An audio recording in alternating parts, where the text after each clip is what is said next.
L.A. Guettler is a freelance technical writer and library worker from Illinois. She's self-published 3 sci-fi novels. When she's not hunched over a keyboard, whimpering, she's often found lying on the couch, buried in cats. Reading? Napping? Maybe. But more likely, she's procrastinating on social media. L.A., over to you. So the passage I've chosen to read today is from the middle of my book, Vacation on Planet Glore. So at this point, your series of choices has led you to a fan convention for your favorite cop show, Heat Beat. In this scene, your new friend Dirk Largo is competing in a wet t-shirt contest for lookalikes of the main character, Graham Smutney. The music abruptly shifts from Pink Chenille's cover of Smutney's Love Theme to a fanfare. The crowd turns to the stage as the same MC from the opening ceremony bounces onto the stage. "Hello, Smutney heads," he calls. The room erupts in cheers, and the DJ brings the music down to a comfortable background beat. "It's me again, Vance Allen Stark." A few people clap. "Be sure to catch my new comedy special, Stark Raving, now streaming on a vid screen near you." He pauses but gets no response. He adjusts his tie and continues. "But you're not here to see me. You're here to see some Smutneys get hot and wet, am I right?" A massive cheer. Okay, you horny fazzers," he jokes, holding up one hand as if to quench the swell of hormones. "First, the rules. Each Smutney will be doused in Value Cat's latest product, No Hydro, the waterless water to clean even the rustiest cat, with little to no risk of fatal electrocution." He pulls a card from his pocket and reads a lengthy legal disclaimer, while a woman in a bikini and heels struts along the edge of the stage, holding up a shiny metal canister topped with a short hose. The canister is labeled with the Value Cat logo, and, disturbingly, a sticker that says, "Warning, contents flammable, use extreme caution." The bikinied woman stops next to the MC and poses, fondling the hose suggestively and licking the nozzle at the tip. Stark finishes the disclaimer and tucks the card back into his pocket. "Once they're good and wet, each contestant will have 5 minutes to gyrate for your viewing pleasure. Support your favorites by adding your generous monetary donations to the appropriate jars.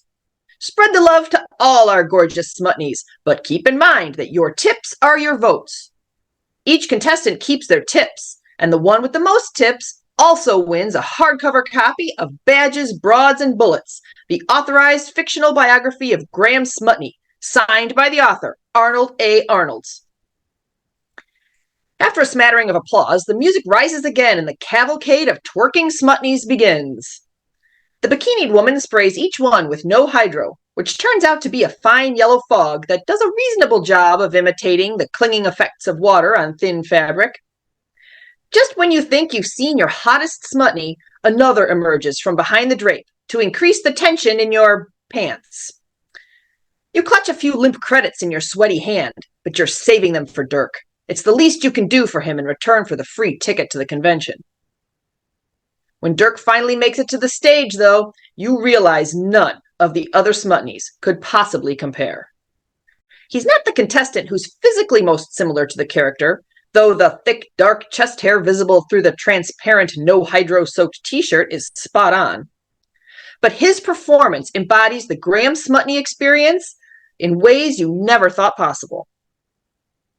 From the swaggering stride to the smoldering gaze, the pouty lips to the thrusting pelvis, Dirk is Smutney. You cram your credits into his jar and dig into your belly bag for more, just like the rest of the awestruck spectators. Dirk wins, of course. You find him after the show, toweling off the No Hydro. He's surrounded by people begging for selfies and exposing his body to be blessed with his autograph. A few people tuck hotel keys into his damp pockets. He favors everyone with charming smiles, flirty winks, and dirty jokes. When he sees you, though, he pushes them all aside and engulfs you in a vaguely slimy embrace that threatens to crack a rib.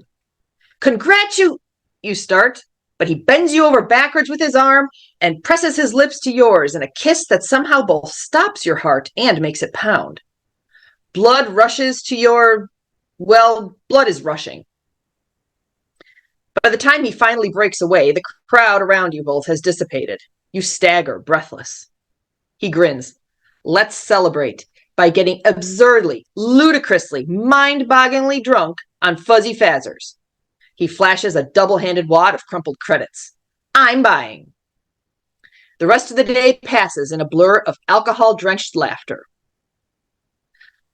The next thing you know, you're waking up with a screaming headache and a bare foot in your face. You sit up, clutching your head and stifling a groan. The owner of the foot shifts but doesn't wake up, leaving you free to process everything without any awkward conversation. You're naked, in a king-size bed, in one of those cheesy honeymoon suites you've seen advertised in the back of travel magazines. There's a heart-shaped hot tub, bubbling gently, illuminated by soft neon lights. Empty liquor bottles are scattered on the floor. Someone is operating a jackhammer nearby. Wait, no, that's not a jackhammer. It's snoring. With a gulp, you look at the other occupants of the bed. The foot belongs to Dirk, still in his white t-shirt, but somehow missing his pants. He's not the one snoring, though. You can't exactly tell who is. It could be any of the half-dozen other sleeping people draped haphazardly around the bed. There's a Kalongi woman you recognize from the Smutney competition, an Orgolan man clad only in a pair of heat-beat socks, a pair of human twins with neural implants peeking through their tangled red hair, a Glorine of uncertain gender, and some kind of giant bug with too many legs for your throbbing head to count. What did you do last night?